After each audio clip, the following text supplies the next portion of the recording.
நீங்கள் என்னை தூக்கில் போட்டாலும் சரி, காந்திஜியின் உயிரை காப்பாற்றுகிறேன் என்று கூறி என்னுடைய மக்களுக்கு நான் அநீதி இழைக்க மாட்டேன். காந்திஜியிடமே போய் பேசுங்கள்.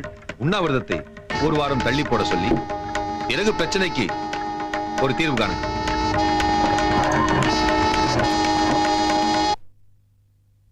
ஆற்றல் படைத்தவர், நாமும் நம் ஆற்றலை வெளிப்படுத்த வேண்டும். இந்த உண்ணாவிரதத்தால் அனைவருக்கும் நம் மீது வெறுப்புண்டாகி இருக்கிறது. யாரது?